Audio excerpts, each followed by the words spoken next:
master enterprise, and I ain't have to be in school by 10.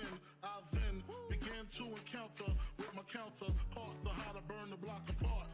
Break it down into sections, drugs by these selections. Some use pipes, others use injections. Syringe sold separately, Frank the deputy quick to grab my Smith & Wesson like my dick was missing. To protect my position, my corner, my layer, while we out here, say the hustler's prayer.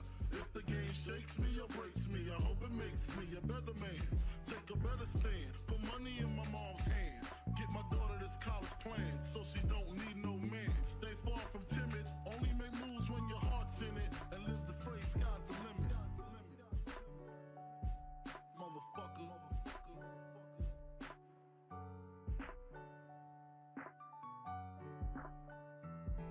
88.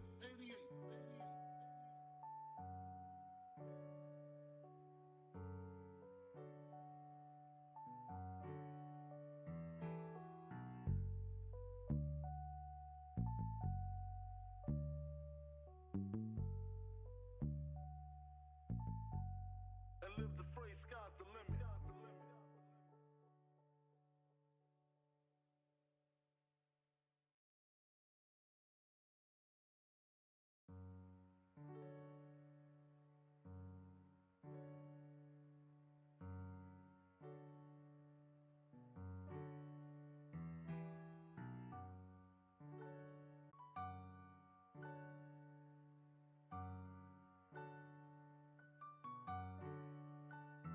Take a better stand, put money in my mom's hand. Get my daughter this college plan, so she don't need no man. Stay far from timid, only make moves when your heart's in it. And live the phrase, sky's the limit.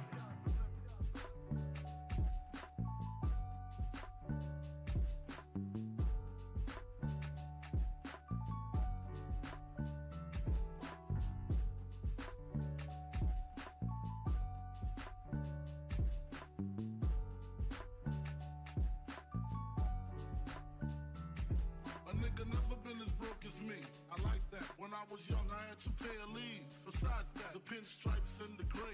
The one I wore on Mondays and Wednesdays. While niggas flirt, I'm sewing tigers on my shirt and alligators. You wanna see the inside? I see you later. Here come the drama. Oh, that's that nigga with the fake. Wow, why you punch me in my face? Stay in your place, play your position. Here come my intuition. Go in this nigga pocket, rob him while his friends watch it. And hoes clock it. Here comes respect. His crew's your crew, or they might be next. Look at they man, big man, they never try, so we roll with them. I stole with them, I mean loyalty. Niggas bought me milks at lunch, the milks with chocolate, the cookies, butter crunch, 80.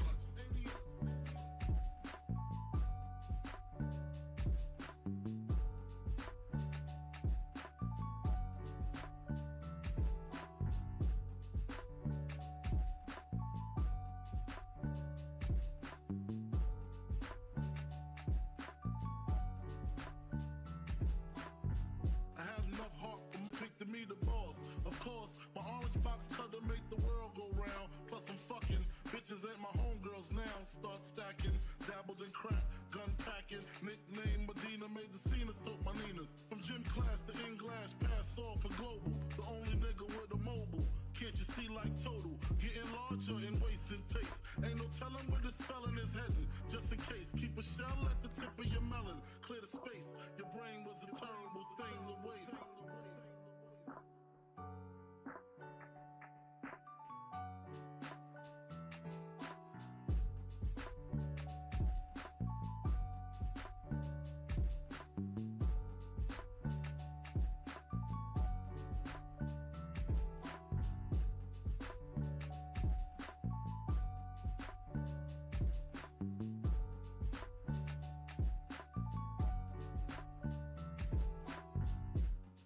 Realizing to master enterprise, and I ain't have to be in school by 10.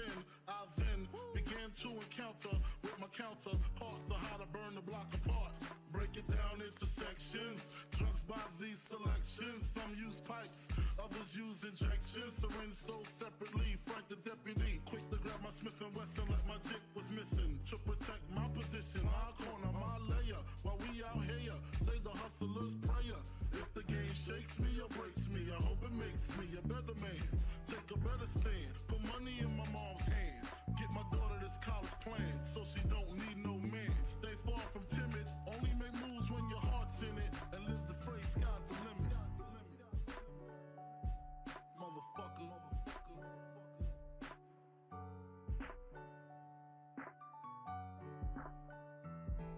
88.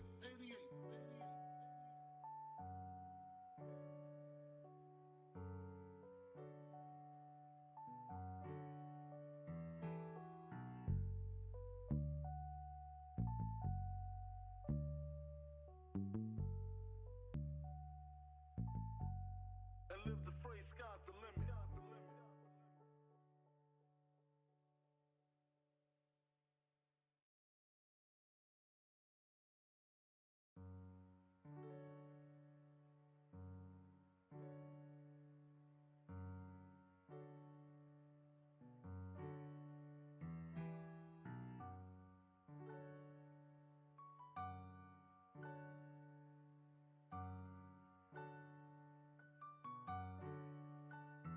Take a better stand, put money in my mom's hand. Get my daughter this college plan, so she don't need no man. Stay far from timid, only make moves when your heart's in it, and live the phrase, sky's the limit.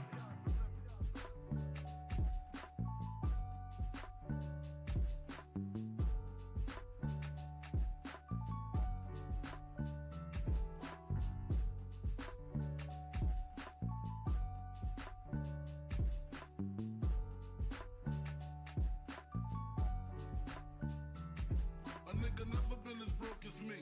I like that. When I was young, I had 2 pair of leaves. Besides that, the pinstripes and the gray.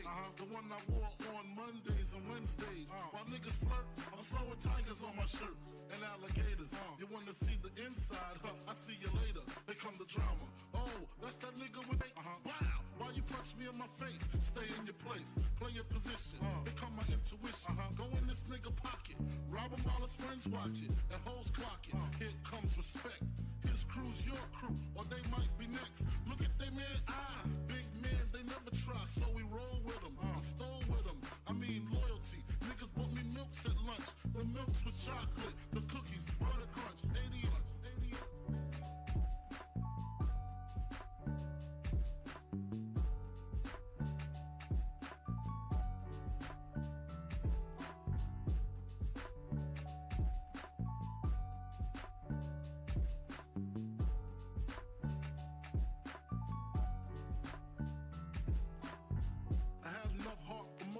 Long as I got stuff for most of them soft. Even when I was wrong, I got my point across. They depicted me the boss. Of course, my orange box cutter make the world go round. Plus I'm fucking bitches ain't my homegirls now. Start stacking, dabbled in crack, gun packing. Nickname Medina, made the scenes, took my Ninas. From gym class to in-glass, pass off for global. The only nigga with a mobile. Can't you see like total? Getting larger in waist and taste. Ain't no telling where this felon is heading. Just in case, keep a shell at the tip of your melon. Clear the space. Your brain was a terrible thing to waste.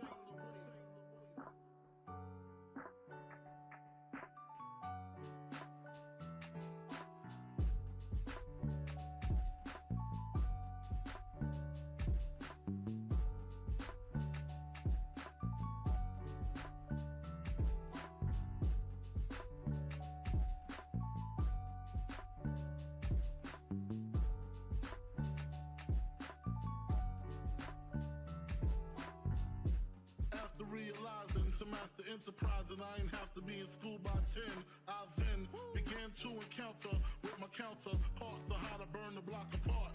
Break it down into sections. Drugs by these selections. Some use pipes, others use injections. Syringe sold separately. Frank the deputy, quick to grab my Smith & Wesson like my dick was missing. To protect my position, my corner, my layer. While we out here, say the hustler's prayer.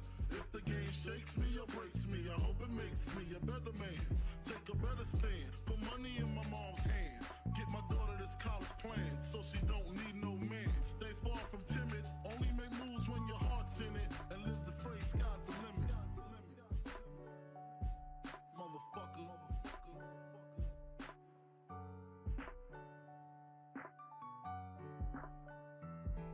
88.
is me. I like that. When I was young, I had 2 pair of leaves.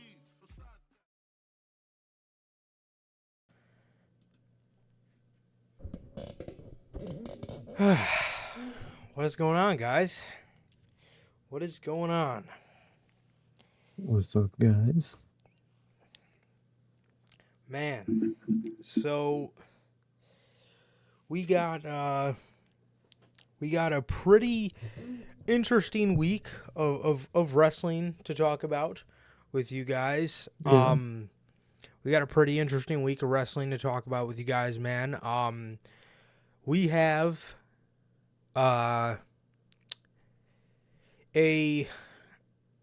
we'll get to it, but we got a very, in my honest opinion, mid episode of Dynamite 200. Not really the most interesting card, to be honest. It's just me, though, but we'll definitely talk about it. And then Durante may have got the oddest birthday present that ever was. And that was a pretty fucking good episode of Monday Night Raw. A Monday Night Raw reminiscent of what we should have gotten this past April for the Raw after WrestleMania. But the Raw after SummerSlam was pretty good. If I do say so myself, man, it was pretty fucking good. Very shocking, but pretty fucking good, man. Hell yeah, man. That's really awesome to see, man. It's really giving those. Dude, it definitely came, it definitely was a curveball. For sure, man. It definitely came as a curveball for me, because yeah, if there was one thing I did not expect, I thought we were just gonna get another regular old episode of Monday Night Raw, man. So no, we actually got a pretty fucking good episode of Monday Night Raw, which was weird to see, but good to see, of course. So speaking of anniversary shows, as we're, talking about Dynamite 200, dude, we are Ugh. 3 years in with this very show, Notorious Unscripted, bro. You guys have seen the logo go through many updates. And 3 years later, actually, this I want to say is our third logo for the show, and we're on our 3rd year. This officially marks 3 years. This officially marks 3 years of doing Notorious Unscripted, dude. So, man, it is crazy weird to see. Obviously, earlier this year, usually after WrestleMania time, you guys know we do the Notorious Heels podcast 3-year anniversary when our very first episode was. But as we went on through the summer, we were doing fantasy bookings, Mount Rushmores, top 10s. Damn, what else was it? It was top 10s, Mount Rushmores, fantasy booking, What ifs? and what ifs was another one. So we were doing that for the summer, man. But as we really just kind of ran out of things to what if and to fantasy book, as there was only so much at the time we had written down. Man, we wanted a show where we can come on here and just speak freely about current television, because there wasn't a show where we talked about current television. At the time, that probably was a good thing, because that was in the beginning of pandemic Raws and pandemic SmackDowns, so that was probably a good thing at the time. But as things went on, obviously we wanted to talk about the weekly shows and stuff. So we came up with this idea, a show where maybe even some weeks we don't talk about the weekly stuff, which hence the name Unscripted. We wanted a show where we literally just had open mics and we just wanted to come on here and hang out with you guys, man. So that sparked the idea for this amazing show. This has been, I remember when we first started doing Unscripted in the intro. We would just say whenever I know we didn't have a schedule for it. I think the Unscripted was just announced as any day of the week we do Unscripted. So that was a time. But obviously, you know, we wanted to give you guys a little something that you can actually, you know when it's happening, like any show should have. Exactly. So we moved it to Monday nights, man, and Monday nights has been our home ever since, where we come on here and just talk about the weekly TV show, bro. The weekly TV shows, it originally started off as, it was like Raw. I think we always talked about Raw, but then there was AEW we would talk about, and then SmackDown. Dude, then for a little middle point there, it was literally just Raw and AEW. SmackDown was so non-existent. Now we've gotten to a point, and I guess this just goes to show that your trajectory of wrestling is in the right direction. Now, dude, we talk about a little bit of Raw, a little bit of Dynamite. Raw and Dynamite are still like our main two things we talk about. Even a little bit of SmackDown nowadays and Collision. So, man, but yeah, dude, it's been a hell of a ride. It's been a hell of a ride. There's no end in sight, and yeah, I'm very thankful to the show for just letting us just not stick to a script, hence the name, and just kind of talk freely about everything that's going on television and just everything in the wrestling world, everything and anything in the wrestling world, man. So this show's got a special place in my heart, and always appreciative for it. Truly, man. Truly, I'm so happy that it became what it became. Like you said, it was just a whatever day of the week we did it. And I remember at one point it was either a Monday or a Wednesday, and then it just ended up de factoing the Mondays, man. And we've been on the Mondays ever since. So I remember for a while we would say, either Mondays or Wednesdays, but there was like a month or two straight where we were just doing it on Mondays. So we just made it just officially Mondays. Shit's crazy, man. Shit's crazy, but so crazy to see how it came from what it was to what it is. And I'm happy for it, man. I'm really happy. And it's crazy we hit 3 years, man. Crazy that it's been 3 years of Unscripted, and even longer of the podcast in general, man. It's insane. I'm happy to see how it's grown there. I can't wait to see how it grows in the future, man. It's gonna be dope. Yeah, man. Yeah, it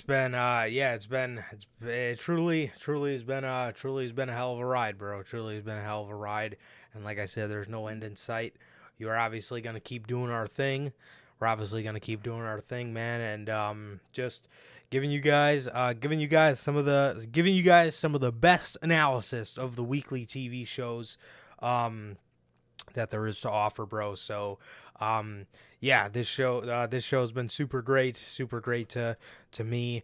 Like I said, allowing us to flex that creative muscle and just kind of talk about whatever the hell we want, man. So it's been a hell of a ride, man. It's been a hell of a ride, and I hope you guys have enjoyed it as much as I have. So yeah, man.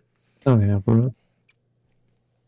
So with that, man, I guess we can just go ahead and hop into the intro, man. So What is going on, guys? We are back with yet again another edition of the Notorious podcast, man, and this is episode 155 of Notorious Unscripted, 3-year anniversary. Oh God, another thing, dude. A couple weeks ago, I went back. I usually like to do this before our anniversary shows. I went back and I watched the very first episode of Unscripted. Holy shit, were we choppy, bro. Man, how the fuck? Oh yeah. How did anybody care to listen to what we had to say, bro? I mean, Jesus. Yeah,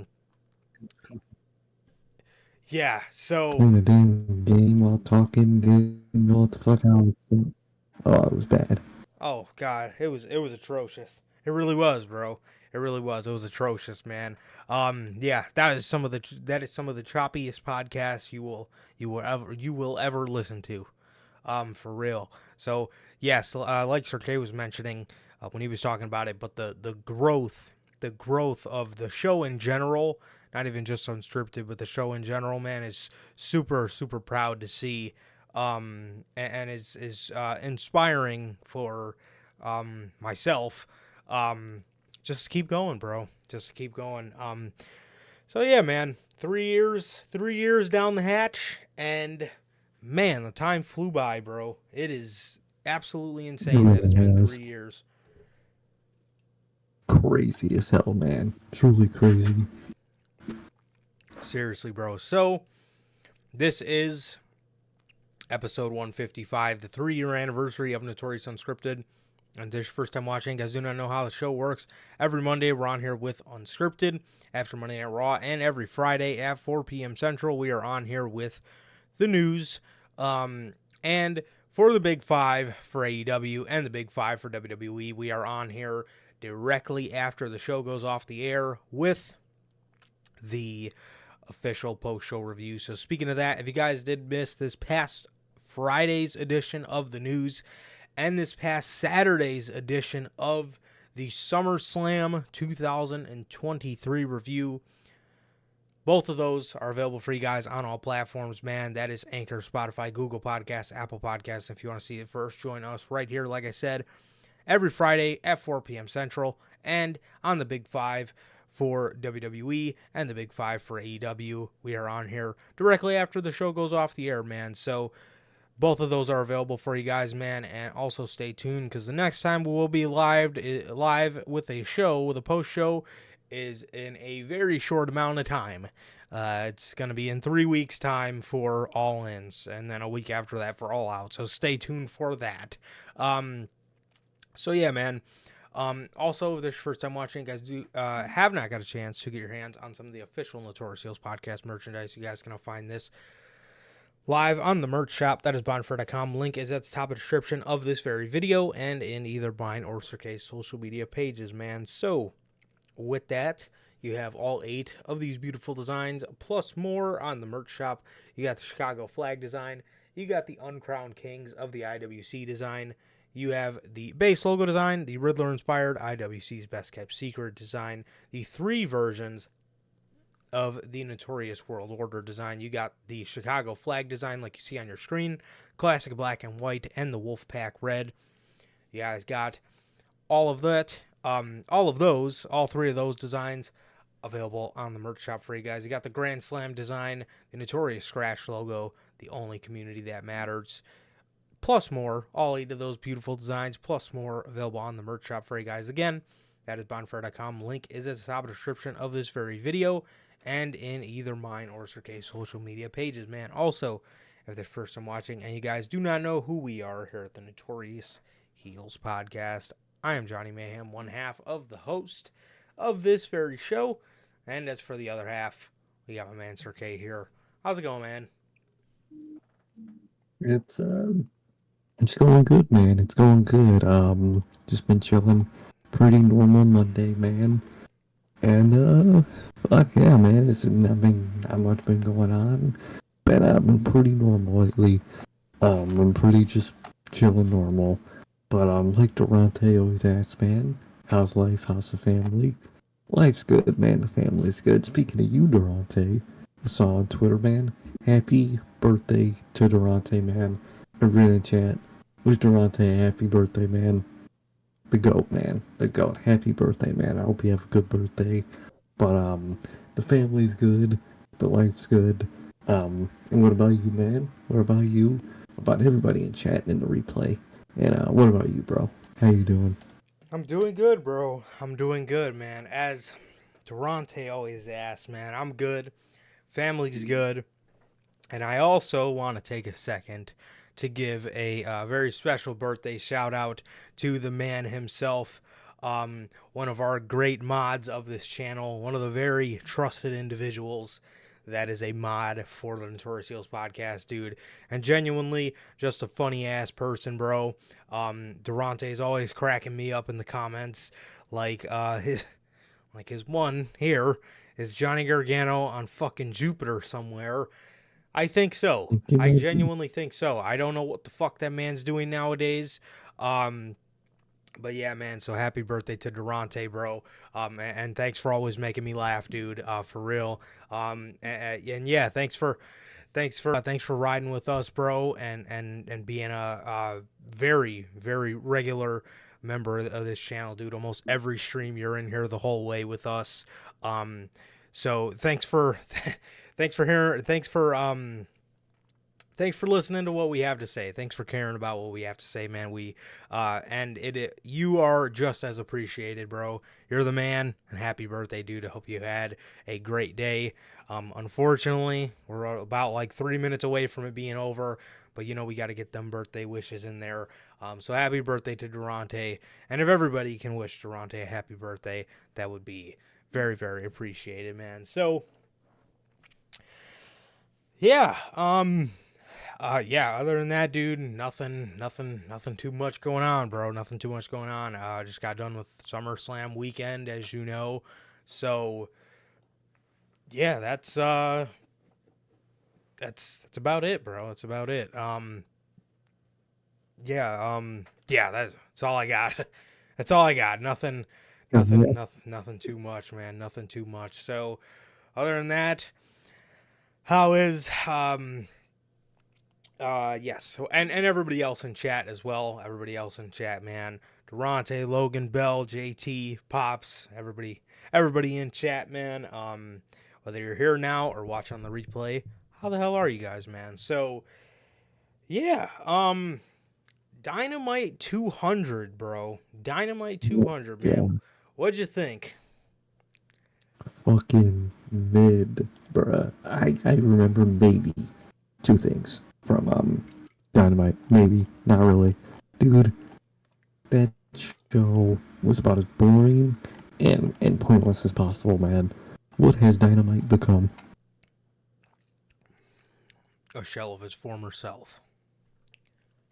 Exactly, bro. Exactly.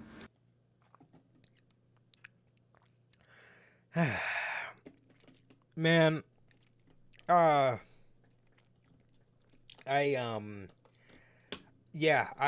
was expecting something a little cooler for Dynamite 200.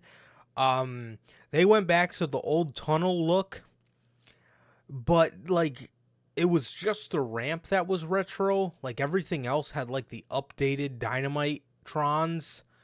I really wish they would have just went like the whole thing and gave us like that, like super early AEW Dynamite look. I thought that would have been something really like cool and nostalgic to just do for one episode.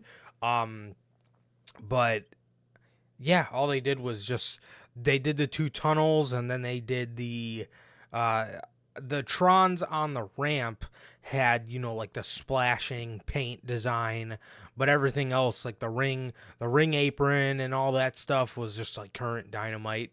So that didn't really master the aesthetic for me, to be honest. No. Not at all. But other than that, oh my God, Durante, fucking yeah, that was one of the best parts about the show, dude. The Nick Wayne segment, where That's the best part. Easily. Oh yeah, That shit was fun. yeah, for sure, for sure. Either that or the MJF and Adam Cole stuff as usual, man. Um, Oh yeah. so to open the show, we got Chris Jericho and Konosuke Takeshita versus Daniel Garcia and Sammy Guevara in a tag team match. And this one was okay. You know, I mean, we're not really watching this match for the astounding match quality of it. We're more so watching it for the story, to see what happens with Don Callis and Chris Jericho and Chris Jericho and the JAS. And we're more so watching for that. So the match was what it was. It really wasn't anything too special. But the hook here in this match was Chris Jericho. Chris Jericho. Chris Jericho was in the sharpshooter from Daniel Garcia. He was locked in the sharpshooter. Don Callis comes over because Chris Jericho was crawling towards the ropes. Don Callis comes over there with Jericho's baseball bat, and he smacks Daniel Garcia in the face with it. And Daniel Garcia plops down. They forget to fucking throw the damn thing out of the ring. They forget to throw the bat out of the ring. And the bat is in the middle of the fucking ring, and Aubrey Edwards has to stand there like an idiot and not turn around and look at Don Callis, because obviously she's going to see the bat. So Daniel Garcia's laying there just dead. Fucking Chris Jericho's looking at Callis like, what the fuck? Like, what the fuck would you do that for? And Chris Jericho thinks about it for a second, and he looks at Callis, and he ends up covering Daniel Garcia to pick up the victory for himself and Konosuke Takeshita. Chris Jericho feels very indifferent about it. He gets up, and Callis and Takeshita want to celebrate, and he kind of just walks off, man. He kind of just walks off, and that's that. Afterwards, he was questioned by Daddy Magic again, so it's going to be very interesting to see what it's going to be very interesting to see what happens with Chris Jericho and Don Callis going into either All In or All Out, or if the rumors are true, it's going to be very interesting to see how the hell Will Ospreay gets slotted into all of this. It's really interesting, man. I'm really intrigued to see how all of this is gonna go, man. One of the better things on Dynamite recently. I like what they did here. I liked how Chris Jericho's been playing it up, and I overall like what they're doing here, man. It's not bad. It's not the most interesting thing, but it's not bad at all. And I'm intrigued for this upcoming week, man. Literally, this week's episode of Dynamite looks like so much of a better 200th episode of Dynamite than the one we actually fucking got. Yeah. But they said we're getting the last, a meeting or something for the Chris Jericho JS shit, and I'm intrigued, man. I'm intrigued. It hasn't been bad, man. Definitely, for sure, bro. So, yeah. So that was that. That was that, man. Jack Perry. Jungle Boy Jack Perry comes out again with the FTW. Yeah, are you back? I'm back. Goddamn. Okay. Yeah. Yeah. This stuff with RVD and Jungle Boy. This stuff with Jungle Boy, rather. This is something that obviously I hoped would help fuel Jungle Boy's heel heat, but it seems like all it's fueling is Tony Khan's like mad obsession with ECW. We know last year the guy was having Chris Jericho run his ECW gimmick. Came out to his ECW theme song. We know he's a huge fucking fan of ECW. But that seems like it's all it's doing. Now I'm glad that I'm very glad that Tony Khan I feel like he heard the noise and didn't and ended up not putting RVD versus Jungle Boy on All In because I mean what kind of fucking I mean, you know, these people paid to see these people paid to see these people in AEW, and that should be a testament to what you've built with the roster that you have. People want to see your stars that you feature. Maybe if you even feature them for a 2-week basis out of the year. You know what I mean? But people paid to see your AEW stars, dude. People didn't pay for you to put fucking RVD. No disrespect to RVD. That's the last thing I want to do. RVD is one of my favorites from ECW. But I mean, come on. Come on here, bro. Nobody fucking paid to see Jeff Jarrett versus Grado. I don't even know who the fuck Grado is. And I wish I never knew who the fuck Jeff Jarrett was. Nobody paid for this shit. People want to see these people in AEW that you've built. People want to see Darby Allin. They want to see MJF. They want to see Moxley. They want to see Blackpool Combat Club. They want to see Ricky Starks. Some motherfuckers might even want to see Keith Lee. That's who these people want to see, dude. These people didn't pay this fucking money. 80,000 people did not pay to see fucking Rob Van Dam in 2023 and fucking Jeff Jarrett and Grado. I mean, seriously. No, exactly, bro. Like, all the people that bought all-in tickets were going to see AEW talent. That's the whole point of all-in, is to showcase your AEW talent in front of 80,000 people for the first time in the UK. That's the whole point. You already sold tickets. Why are you putting these fucking these legends and all these people in the show? You don't need to.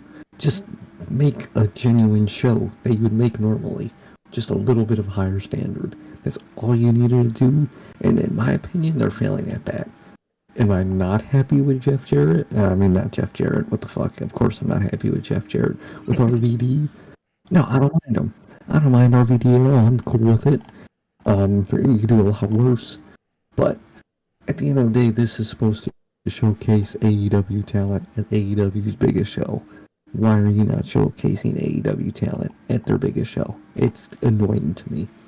And that's the mind-boggling part, because legends are supposed to be your sorry attempt if you aren't selling tickets. Like, oh shit, we didn't sell any fucking tickets at all. Let me throw some legends at you to get you to buy some tickets. Not the case, bro. Not the fucking case here. You, like... This is like the reverse of what any promoter would do if they sold 80,000 tickets with just based off their roster.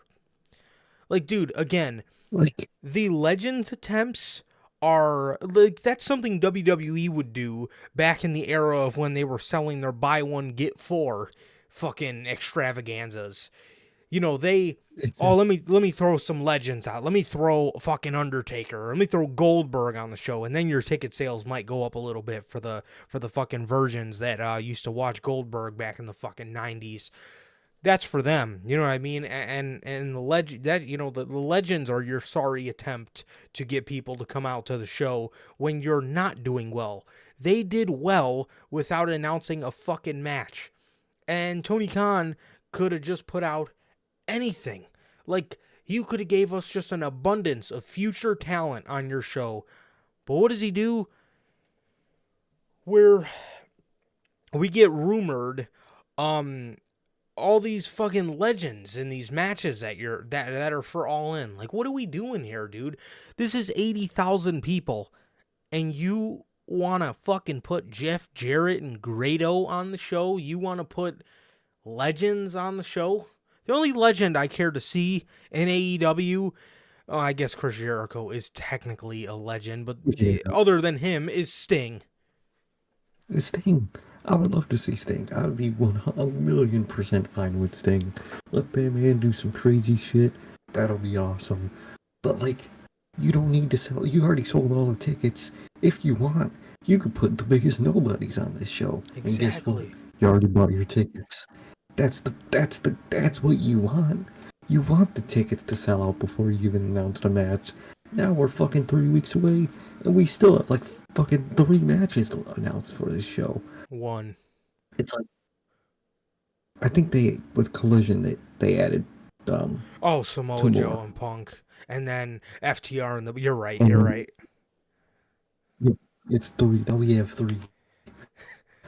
Oh man. But as of Wednesday, it was 1. Literally 1 match, and it was a main event.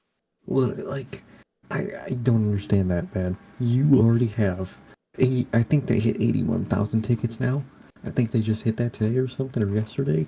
Wow. People just bought it just because. And you fucking, just because they know your roster. And yeah, give people Grado, who is apparently, I heard, some big guy in the UK or something. I never fucking heard of the guy. I hate to break it to all the UK fans. Never Put heard him of with the Jeff fucking guy. Jarrett. Like, what Jeff Jarrett? Why is he even on the show? Why is he employed, first of all, on TV? But, dude, put your people on AEW and showcase your people, because that is what all the UK local news and shit will be talking about when they're talking about All In. Who's on the show? And you're gonna show them Jeff Jarrett and Grado? And I'm sorry. Come on, that's not AEW. The only UK guy that is not in AEW that gets the pass from me to be at All In because he's actually a big name is Will Ospreay. That's it. Exactly. Maybe you don't want to do the Kenny match because I think both parties want to save it for Wrestle Kingdom. I can respect that easily. Yeah. You have such a big roster. You could put Will Ospreay versus fucking anybody, and that shit's gonna be heat. Like, You could come finally on, do bro. the Andrade match. You could do That would be really good. Keith Lee. You Andrade, could do Malachi Black. Yeah, there's a ton of fucking people you can do. Like, come on, people. Come on. And I know Andrade wants to face Malachi Black at All In, and I really hope it happens. But I have a feeling that Tony Khan's going to put that on All Out instead. And I will be furious if that's on All Out instead. Because you need to showcase that talent in front of 80,000 plus, man. Yeah. You do. You have to. 100%. And I just don't like what they're doing with All In. I like the matches they announced so far. They're pretty good. But, like, the overall vibe, what they're trying to do here, like, put AEW talent on this show. Please. Absolutely. Absolutely, bro. So, Jungle Boy's standing out there, and he's, talking. He's talking about, how he's supposed to meet Jerry Lynn tonight and stuff. And Jerry Lynn comes out there, and he says, I wish I can come to the ring and kick your ass. But unfortunately, I have all these screws in my neck, and every doctor in the world would tell me no. But I just so happen to have a friend that was in ECW, and I have a friend that actually still wrestles today. Crowd starts chanting RVD. Everybody knows what's about to fucking happen. And all of a sudden, our music hits. I believe the song's called Walk by Pantera, which I guess is his ECW theme. I don't know. I'm more of a one-of-a-kind guy. It's just me. It's me. Thought it didn't hit that vibe for me. Yeah, it was okay. It wasn't Def Rebel, but it was good. Exactly. Yeah, it was good. But RVD shows up, crowd goes nuts. I went nuts. I a little. The only reason I didn't was because the only reason I didn't fully mark out was because I thought that this was not on pay-per-view, or so I thought that this was going to be at All In, and I was kind of just like, what the fuck. But Mhm. I'm cool with this being in 2 weeks. And I love seeing RVD in AEW. I think it's a really cool thing. And seeing him do his seeing him do his Rob Van Dam, pretty sick, man, pretty sick, and you love to see it. You do love to see it, bro. So seeing him do that was awesome. And dude, seeing him jump up and kick like that at that age It was insane. is absolutely insane. Yeah, that shit's crazy as fuck, man. Yeah, it was awesome seeing him, man. Crazy he could still go at his age, but like, man, I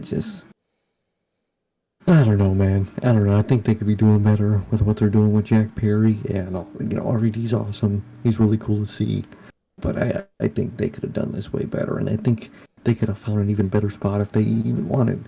And I get if you want some, you could take someone who's not busy and put him against RVD.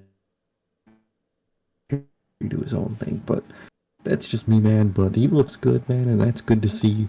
And it'll be a great match, man. Definitely, dude. Definitely, yeah, man.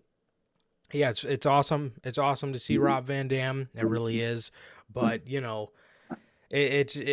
on one hand, dude, it again, it just sucks that this is less to fuel Jack Perry and more to fuel Tony Khan's love for ECW. So Exactly. That's all it is. yeah, man. So after that, we got a Anything Goes 3-way. I don't know why they would give us a fucking sequel to last week's matches. The match wasn't too bad. It was just nothing I really cared to see. Yeah, No, and definitely. went one, so that's that. Nothing much more, I guess, on that. It was just that, and then that fueled a parking lot brawl between the Best Friends and the Blackpool Combat Club from Rampage, and that left me questioning why they didn't put that on AEW Dynamite, because that was way better. Yeah, it was actually a really good match, and that would be the perfect match, put on your 200th episode, maybe. I don't fucking get it, man. Being that a large chunk of Dynamites took place from Daly's place, I don't think anybody in the live crowd would have minded, watching the parking lot brawl from Daly's place. Exactly. Yeah, I don't know, but it was a really good match, man. It was a really good match. On Rampage, but as for the match on Dynamite, I mean, it was a good match. It was just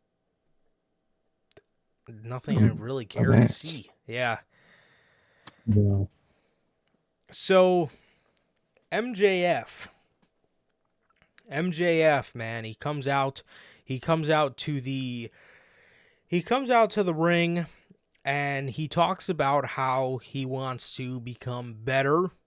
He talks about how he knows the fans love him, and he wants to become a better human being.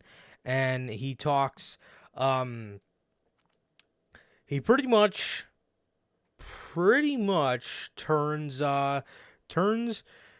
babyface, kind of.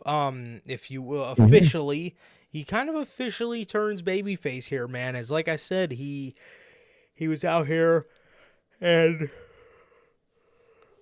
he was out here and he was talking about how he's been making steps ever since he teamed with Adam Cole. He says it's still gonna take some time, and I'm gonna try not to be a scumbag. But he says, but let's be honest, I still am a scumbag. Let's be honest. But he says he wants to be our scumbag. Crowd starts chanting, "You're our scumbag." Dude, I love it.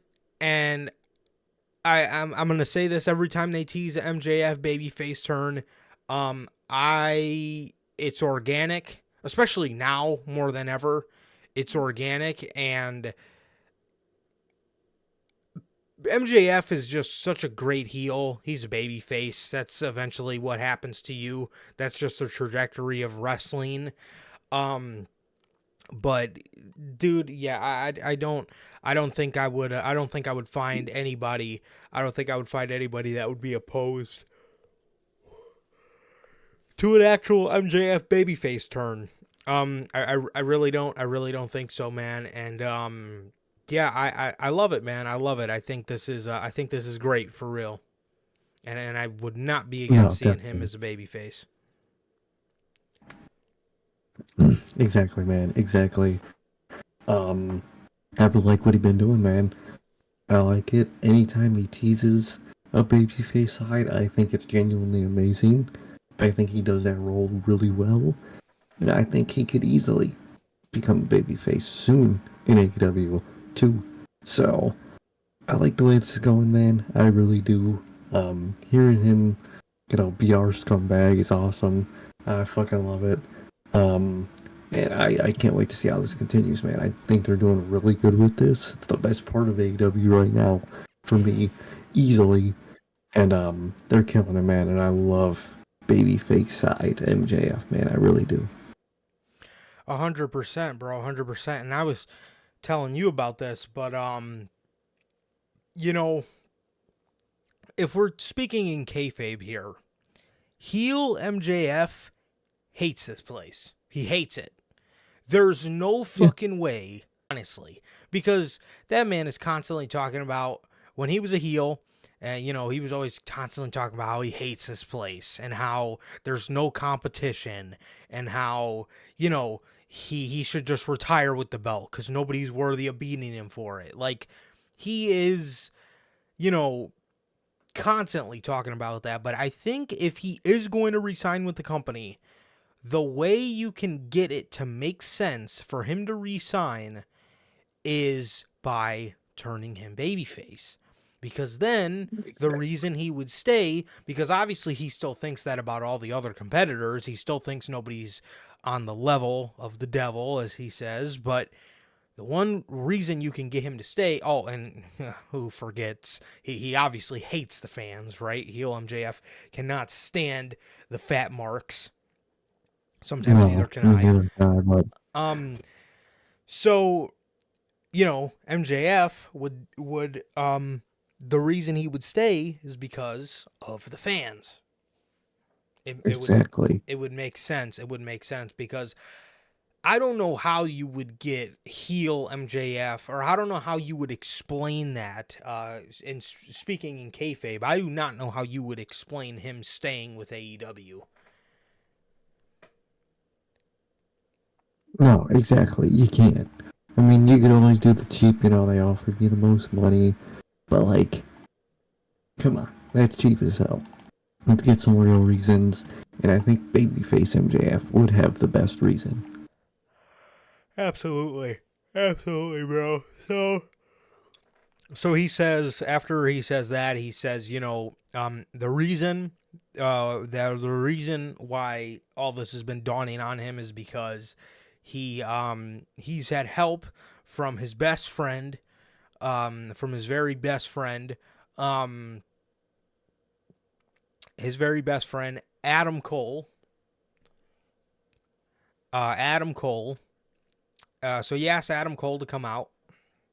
So Adam Cole comes out, and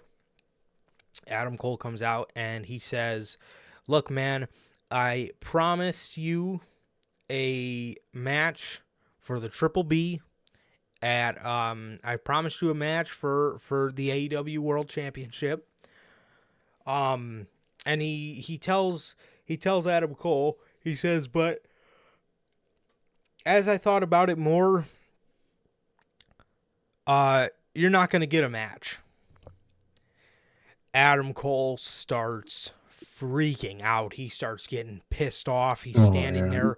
MJF just trots over to the fucking timekeeper, or the corner of the ring by the timekeeper's area, and he grabs a contract and he says, "You are going to get the match in front of 80,000 people at Wembley Stadium, all in the main event, Adam Cole versus MJF."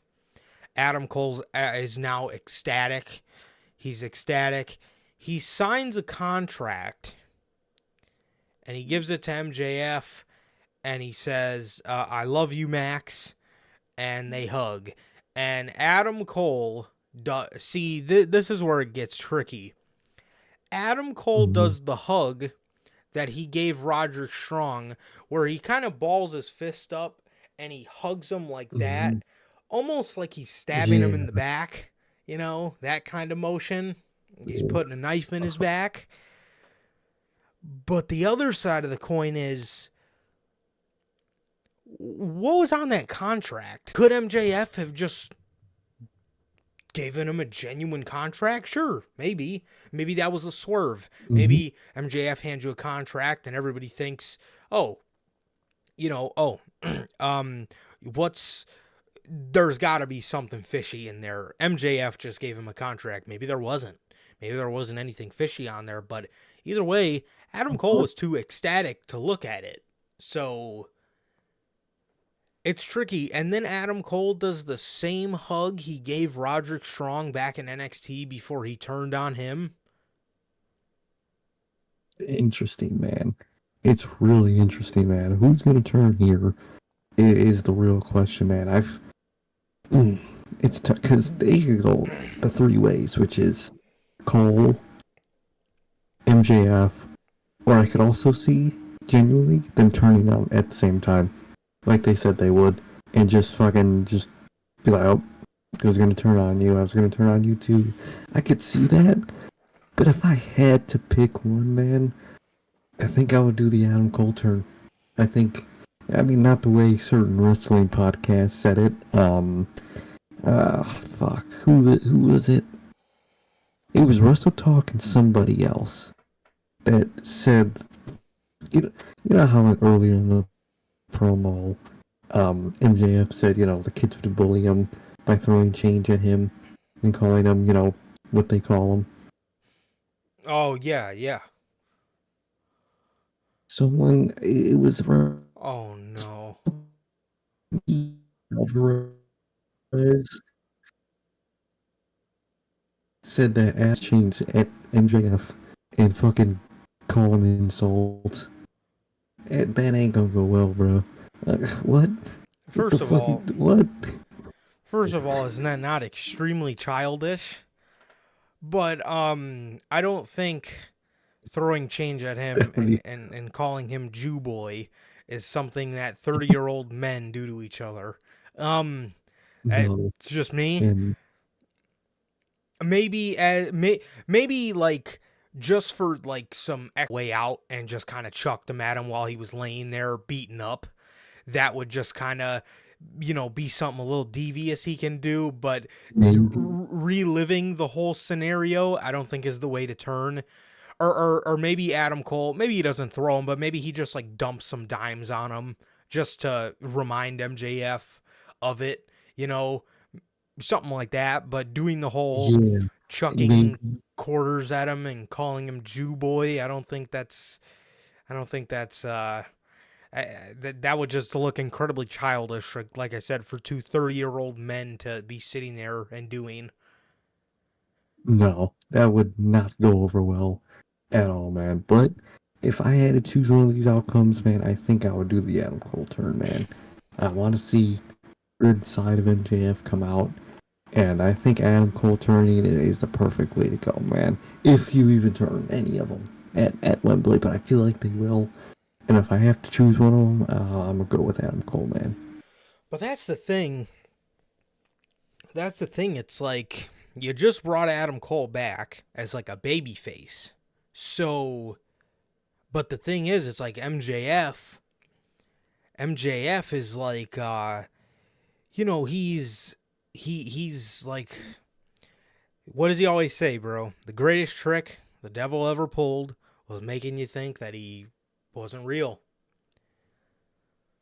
Yeah, and he's doing it exactly. like now to like the extent like people genuinely want to see this man turn babyface. So if he does it again, this man is just really the devil. But so it's, dude, Really, but I mean, it's he int- can't turn face for a while, that's the for thing. a long time. He does. That's the thing, man. It is very, very tricky, and what and with what they do here, bro. It is very tricky, man. Because I don't know. At this point, I've there's aspects to it, that it's kind of like I said, like AEW just brought Adam Cole back as a baby face and stuff like that. So there's things like that you got to look at. But I think if I'm talking about this personally, bro, I really feel at this point I would love to see. I think at this point I would really love to see MJF really go into a baby face and see Adam Cole bring back being that if these Undisputed Era guys start coming back as if these well, we'll get to that in a second. If these Undisputed Era guys come back, they left altogether as heels. So I would like to see them come back as Mhm. heels because then they could feud with the Elite. So at this point, man, I think I'm sitting in the same boat. I think I'm sitting in the same boat with you, bro. I think I would really like to see MJF finally make that jump over to a babyface. It's organic now. It's people love him more than they ever have. People love MJF and I think we can spare a babyface Adam Cole run for another year or so. So I Damn, I think that's my preferred path, and I hope that. Mhm. what were you saying? No, go ahead. I was done. Oh, yeah, but MJF he still needs to come out with that devil mask. It still needs to happen. Oh, 100%. Oh, 100%, man. Definitely. For sure. So after this, Roderick Strong is in the back, fucking losing his marbles. He's in the back, he's screaming, Oh, great, he's throwing water bottles, he's throwing fucking monitors. He's having a fit, right? And the fucking Kingdom come up to Roddy and they say, "We get it, man. Classic Adam Cole, always forgetting about his real friends."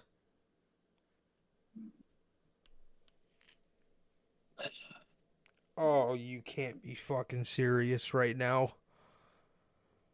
I'm sorry, bro. I don't want the kingdom at all. Give me the UE, bro. I'd take I will 100. No shame in it. Take Bobby Fish over any of them in the kingdom. Easily. No shame. None.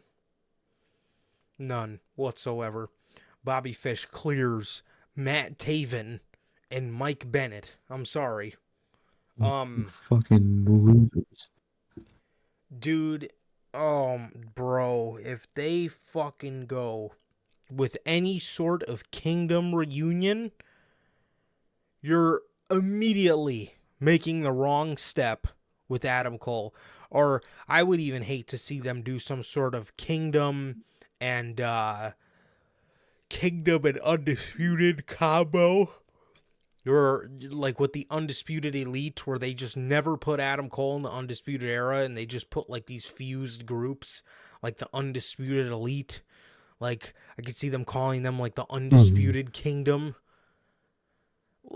No, I don't want to see none of that. I don't want to No. see a lick of it. I, I just want to see the undisputed. That's all I want. Call them that. Give them the yellow fucking theme shit. And that's all I want, man. That's literally all I want. Give me what I want. Seriously. As Batista would say, give me what I want. That's not what I want. And it's the fucking kingdom. That is not what I fucking want. No.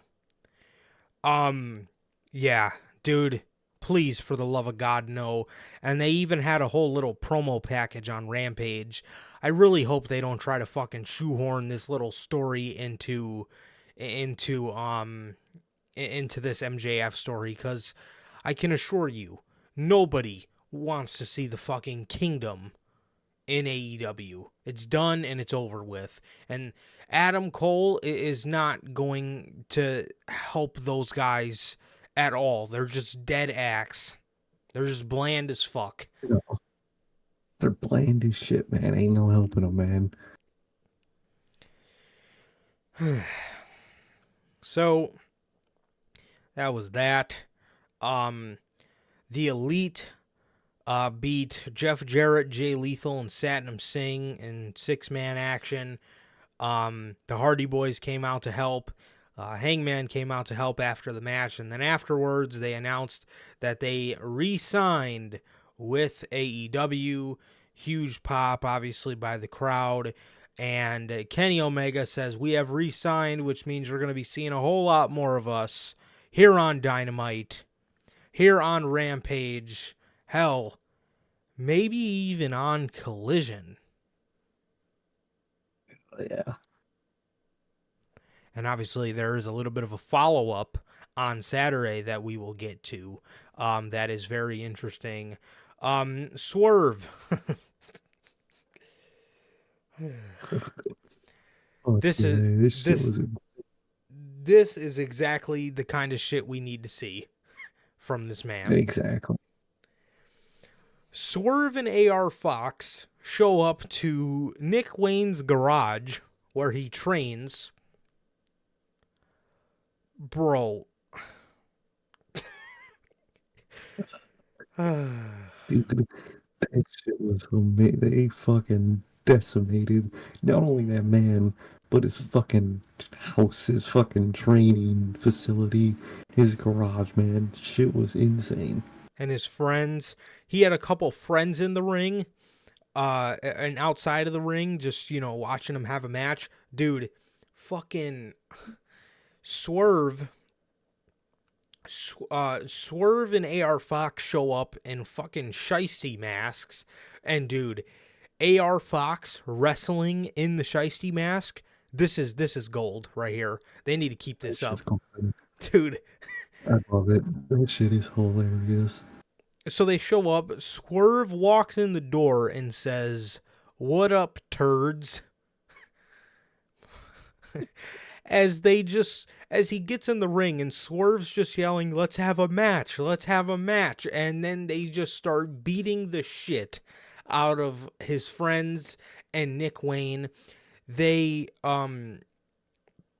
Nick Wayne starts fighting back AR Fox, and he starts whooping AR Fox ass. And Swerve just throws a picture at him, and it just shatters. Swerve picks the picture up, and he says, "Oh, this was a picture of you and your dad. Here, I'll put it right here in the spot where you found out that he wasn't with us anymore." Holy fuck, man. They've been watching too much Christian promos, because holy shit, I loved every ounce of that, bro. That is what we should have been getting from Swerve this whole time. Who the fuck? Who the fuck has been hanging out with Christian Cage, bro? Jesus. I swear to God. Well, I'm gonna put the picture where you found out he was no longer with us. That is insane. And then there was just like a skateboard there, and it just chucked it through the window for no reason, just to be an asshole. Like, this dude loved every ounce of the segment. I loved the way they acted. I loved what they did, and I loved what they did here, man. I really did. They get on the phone, or Nick Wayne goes to grab his phone, and AR Fox steps on his hand, and then Swerve picks up the phone, and he says, "Oh, who are you trying to call, Darby Allin?" So he picks up the phone. He picks it up, and he makes Nick Wayne type in his passcode, and he calls Darby.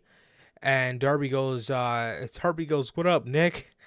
And fucking Swerve goes, "Nah, this ain't Nick." And he's fucking and he's telling he was just talking shit to Darby Allin about, you know, how they just whooped his boy's ass. And that was it, bro. That was it. And what was a pretty fucking good. This was easily some of the best work that Swerve has done in AEW, and him just acting like a fucking devious ass thug is the way to go, bro. This is the way to go with Swerve. This man needs to be a fucking villain, and this is the heel Swerve that we needed from day one. Oh, 100%, man. This is how he should have been the old time, man. This is what the Mogul affiliates or the Mogul embassy should have been the whole time. Is shit like this, man. Love that what they're doing with AR Fox in this group, and I love how they're acting now. I love this shit. This is what they should have been the whole time, man. 100%. Oh yeah. Oh yeah. For sure. Um Aussie Open defeat Vikingo and Commander for the ROH Tag Team Championships. And then in the main event, Hikaru Shida defeats Toni Storm for the AEW Women's Championship. I'm assuming it's because Tony's about to go film a movie. This absolutely sucks that it's like this close to All In. I mean, I know Tony's not from the UK, but I think she spent a lot of time there. Because I believe she was like roommates with Jamie Hayter at one point. It sucks, bro. It sucks. But as for Hikaru Shida, I mean, I don't really know anybody that gives a shit to see Hikaru Shida walk into All In as AEW Women's Champion. Sorry to say it, but it's the truth.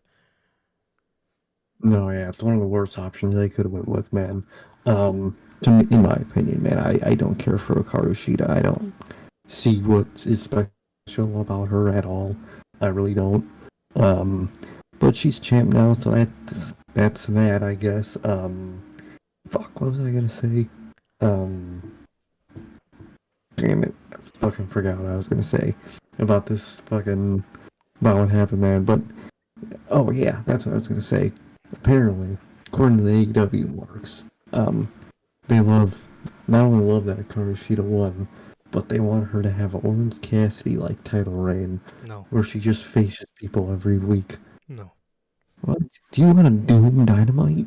Imagine two champions where all they do is just wrestle random matches. That sounds garbage. Oh yeah, and she's already facing Anna Jay next week for no reason. For no reason. And I don't care about that type of reign, man.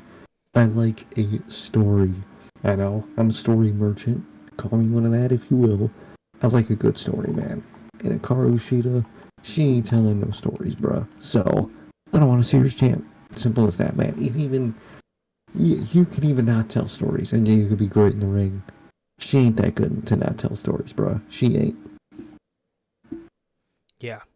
No question. No question, bro. So, as for Rampage, another fun fact. We just talked about what happened to Keith Lee.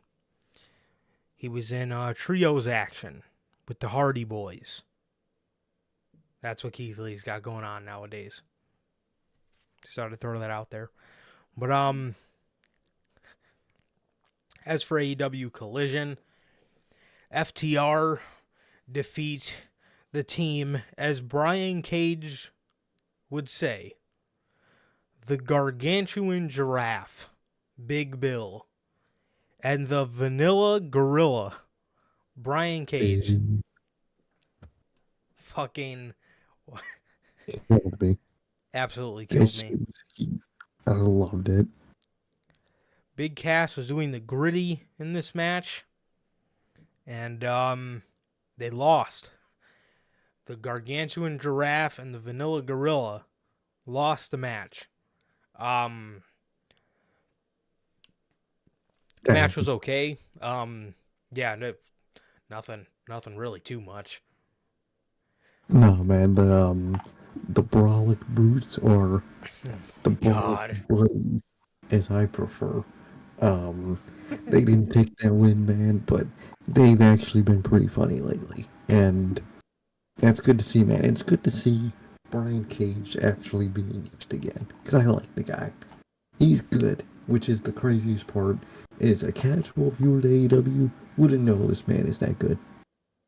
Yeah, definitely, bro. Definitely. Brian Cage is tremendous, and it's also nice to see him actually looking like he's having fun nowadays. So, yeah, man. Yeah, so FTR won the match, and they said after the match,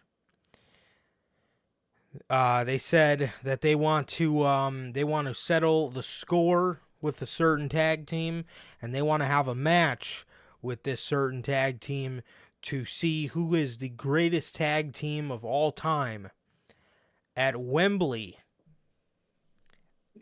The Young Hey, Bucks. They call out the Bucks, and holy shit, this is gonna be yeah, nuts. man. FTR versus Bucks 3. And I love how spaced out we got these matches. They didn't blow their load in a whole 6-month period and just give us a whole trilogy. This trilogy's been going on for 3 years, and it's been an Yeah, amazing thing. exactly, man. Exactly. It's one of those things where I like how spaced out it is, and I love that match, man. I can't wait to see that, man. And I'm really intrigued to see who wins, man, because I'm down for either of them to win. And I can't wait to see how this match goes, man. Number 3, man. Finally, it's gonna be awesome. Hell yeah, bro. Hell yeah. Should be pretty sick, man. Should be pretty sick. I'm definitely excited for it. Um it does suck that the only guys willing to work together in this whole little circle are FTR and the Bucks, as we can't get the other Yeah, two to participate. That being, Kenny and Punk. But I mean, it is what it is, and I'm glad that they're giving us at least a little bit of something that we should have absolutely gotten at this show. But, you know, um, so yeah, that was that, and it was pretty sick, pretty sick to see. And I'm very pumped for the third match in this trilogy, man. And I would love to see the Bucks get the victory, bro. Being that we need some tag team titles on Collision and being that CMFTR is challenging for the trios championships next week. They are more of a trio nowadays anyway. So, exactly. So let them go be a trio with their sidekick Punk. Well, they're more like the sidekicks. They're fucking hero Punk. Um, and get those titles on Dynamite, man. Get those tag titles on Dynamite. definitely, man. Definitely. Chris Statlander defeats Mercedes Martinez. So, Switchblade. Jay White defeats Grand Metalik. Um, House of Big Metal Black. League. Oh, yeah. Oh, well, at least in their YouTube title it says Grand Metalik. Oh, really? Because we're on Dynamite. It just Yeah. on the show. Oh, look at that. So, huh. Um, um, House of Black defeats Darius Martin, Lee Johnson, and Action Andretti. Um, and Samoa Okay. Joe defeats Serpentico in 8 seconds, I believe they said. He defeats him in 8 seconds. He grabs the mic and starts sweating more than from when he did in his match. He starts cutting this promo on CM Punk, telling him, "We've spent over 3 hours in this wrestling ring together, fighting each other, and I think our legacy, together deserves much more than a roll up." He says, "So how about we settle the score in Wembley Stadium for All In?" So he lays the challenge down: Samoa Joe versus CM Punk for All In. Very interesting, man. It's very interesting to see what the hell Switchblade's going to be doing at the show now, and Ricky Starks. Exactly. Exactly, man. It's very intriguing to see where they're going with this show, man. If they're even going to be on that show, and if they might be putting on something on All In. We don't know at this point, man, but I love some of that. Samoa Joe, CM Punk. I like that a lot, man. I really do, and I'm excited, man. I'm excited. We were just talking about how they kind of just dropped that whole thing, and they're bringing it back, man. I'm happy to see that. Absolutely. Absolutely, bro. So, CM Punk fights Ricky Starks for the Real World's Championship. Ricky Starks is the outside enforcer, I guess, to make sure Ricky doesn't grab any ropes. And, to make sure Ricky doesn't grab any ropes. And Ricky was blatantly going to use the ropes, but towards the end, but Ricky swiped his feet off, and then CM Punk was then able to pick up the victory. And afterwards, Ricky Starks was so pissed, he starts beating the holy shit out of Ricky Steamboat, hitting some of the most devastating punches to a man I've ever seen in my old life. And then he starts beating his ass with he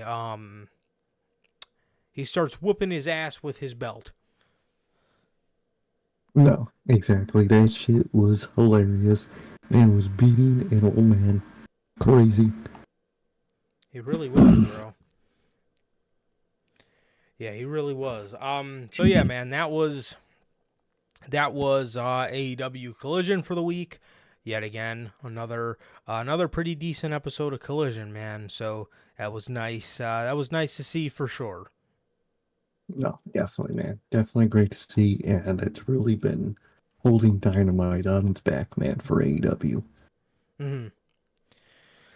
Definitely, bro. Definitely. So after this, man, Monday Night Raw. Monday Night Raw. So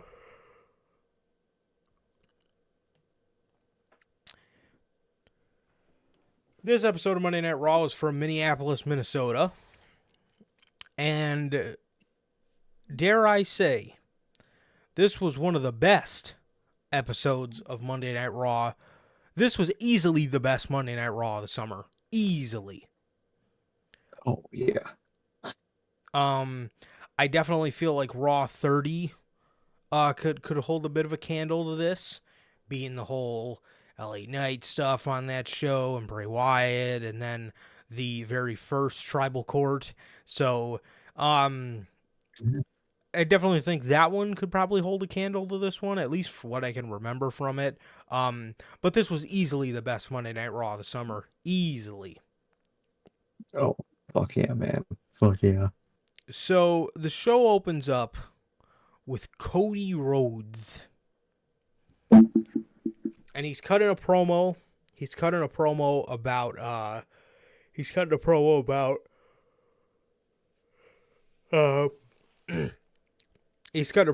how Brock Lesnar in his 20 years of combat sports has never done anything like that. He's never shook anybody's hand and pulled him in for a hug after a fight. So he talked about how much of a big deal that was and how much it meant to him. And he said he called his mom and expressed his shock. I really like this Cody Rhodes promo. It definitely felt like those early WWE Cody Rhodes promos where he actually sounded like a genuine babyface. But he says, I expressed to her my shock, and she said, "You dummy. Do you not see what he did there? He acknowledged you." I love that line. I did not see that coming, but I love that. So he said, his mom brought it to his attention, said he acknowledged you. Cody said, after hearing that, I feel like I was on top of the world and that I can beat anybody. And quickly after he said that, Seth Rollins' music hit. Seth got in the ring. He said, a couple months ago, you came and you stared me down in this ring. and I, quite frankly, am just here to repay the favor. You think you could beat anybody in the world? Let's put that feeling to the test. It's interesting, man. That's interesting. Soon after that, the Judgment Day came out. The Judgment Day came out, and they talked about, hey, what's up, Jonathan Fedna? Dude, What the? the Fed Fedna. is back for the 3-year anniversary of Unscripted, man. What a treat. Look at that. That's awesome, man. Thank you for being back, man. Yeah, I'm good, man. How are you, bro? So the Judgment Day come out, and they're talking about how they run Monday Night Raw, as Damian Priest would say. They're sitting there talking about how he's Senior Money in the Bank, Rhea Ripley's the women's champ, Dominic's the North American champ, and as they're sitting there boosting themselves up, boosting their egos, Finn Balor comes out of nowhere and attacks Seth Rollins. And a huge fight breaks out. Cody and Seth are sitting there fighting the Judgment Day, and then Sami Zayn comes out to even the odds. Cody gets on the mic. He says, I don't know if you guys are thinking what I'm thinking, but there's 3 of you and there's 3 of us. So how about in our main event, it's me and my good friend Sami Zayn. I like how they kept up they're friends for Mania season. He said, Yeah. me and my good friend Sami Zayn and the World Heavyweight Champion Seth Rollins take on the 3 of you in the main event. Seth kind of looked at him sideways. He brought it up a little bit later in a backstage segment. But we will get to that. And this was the open to Monday Night Raw, and it was pretty good. It's nice to see Cody Rhodes involved with like people that actually are on Monday Night Raw again. It definitely makes him feel a part of the show instead of like this little Brock Lesnar bubble that he's been in. Exactly. It actually makes him feel like he's a part, like you said, a part of the show, and not just a side attraction, which he felt like. Brock Lesnar. Just talking about Brock every week. Thank God that's fucking over, man. But yeah, man, I'm happy to see he's back in the normal state of things on Raw, and yeah, good for him, man. Good for him. Yeah, and getting his way back to Roman Reigns. So that's Hey. that's that. You know, they really got to do a great job. They really got to do a great job here, because if they don't, WrestleMania 40 is going to look like shit. I don't know what they need to do to make Cody feel like a believable babyface again, but they got to do something. So, Exactly. speaking of the Bloodline, there's going to be a segment on Friday of Jimmy Uso re-acknowledging his tribal chief. What the fuck? Huh? What? No, they're making it dumb. Dude. So, oh, wait. Also, the tribal chief will be in the arena on Friday. So I guess those reports were false. I'm gonna need Paul Heyman absolutely needed to be the one to set this up, because if Roman Reigns knew about this, but even if Paul did set it up, why the fuck would Jimmy just re-acknowledge the tribal chief? It doesn't make any sense. Or maybe that's what they're billing it as, but it's not going to happen, because maybe that's what Heyman perceived it as, like, oh, he's back with the Bloodline, but then Jimmy's going to come back and be like, no, I'm not. Because Jimmy is the whole fucking reason why a lot of this happened. So He, for him just to go right back to Roman Reigns would make no sense in the world. None. he can't. This has to either be him on, like you said, him on Saturday saying, you thought wrong. I was just doing what I feel like I gotta do. Or maybe he, like, fake joins the bloodline, but, like, make it obvious to us, that he's not really with them. Cause, bro, dude literally wore a nobody's bitch shirt. Ain't no way you gonna be back to being somebody's bitch. Ain't no way. There ain't no fucking way. So that's the only path they could take with that at this point, cause that is weird as fuck. It really is, bro. It really is. Ricochet, Zesty Rick was in the back complaining to Adam Pearce. But yeah, so that's what they announced. We'll just have to wait. But if they put Jimmy Uso back with this fucking group, they got a lot of fucking explaining to do. Cause good lord.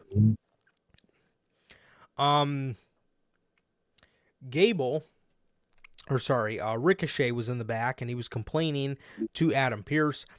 You hear a knock on the door. Adam Pearce tells everybody else to come in.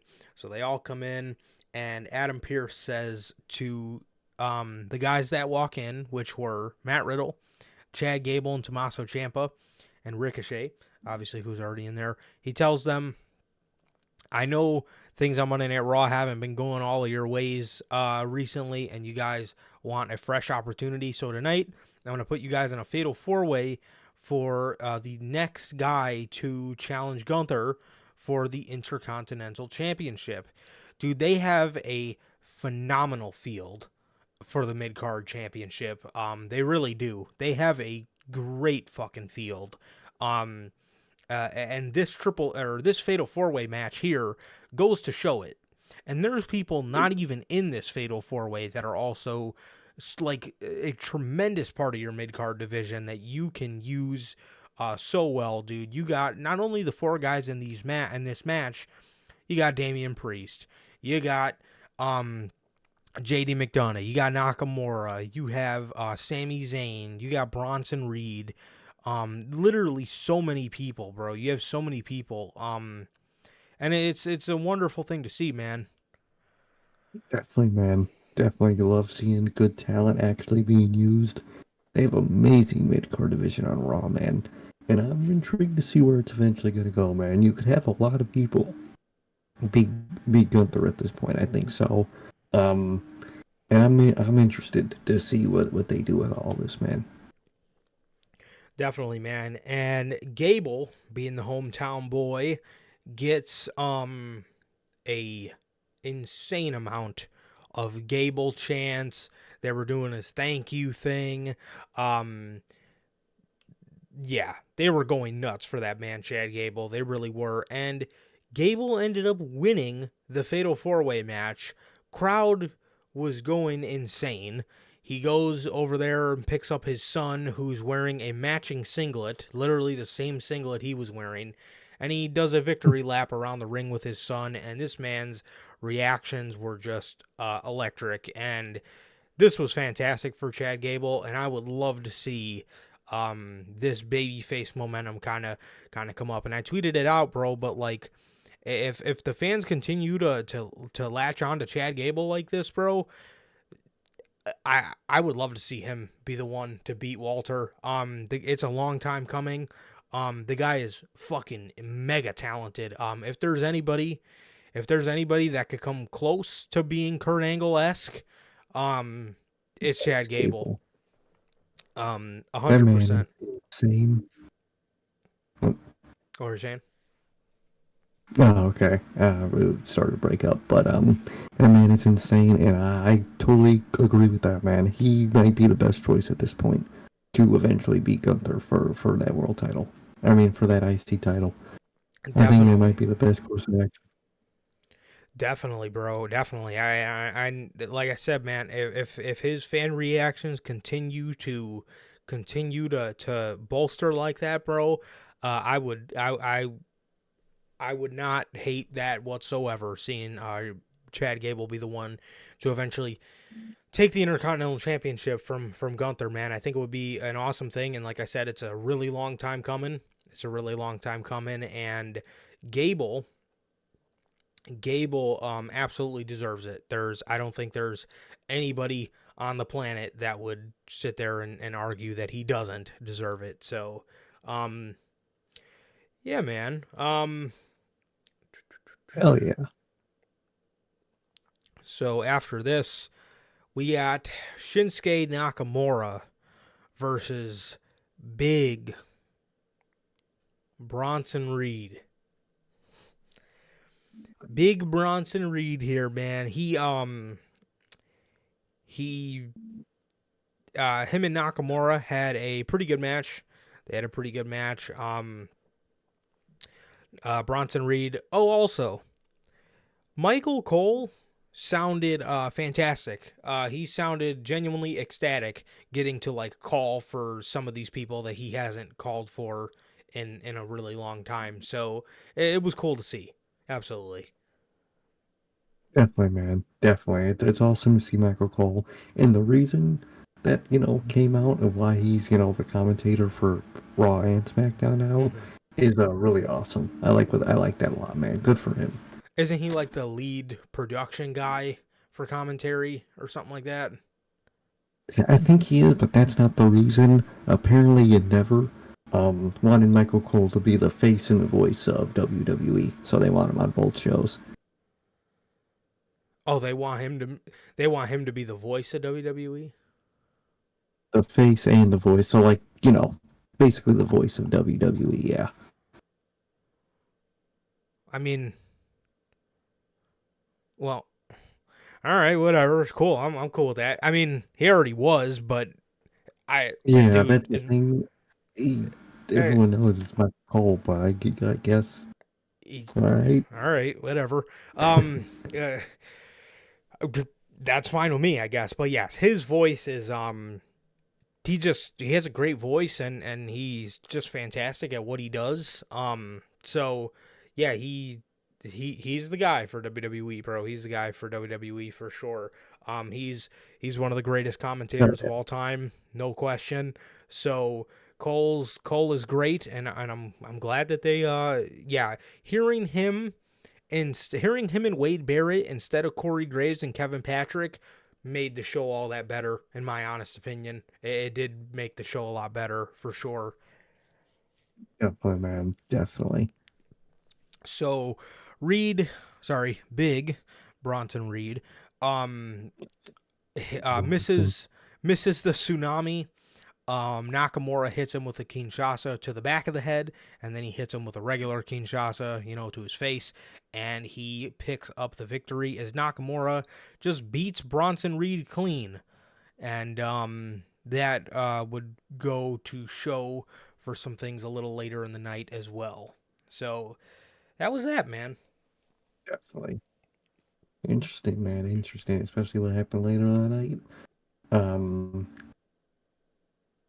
Too late for me, man. I'm sorry. I'm sorry at this point. Yeah, we got some stuff to talk about. So, yeah.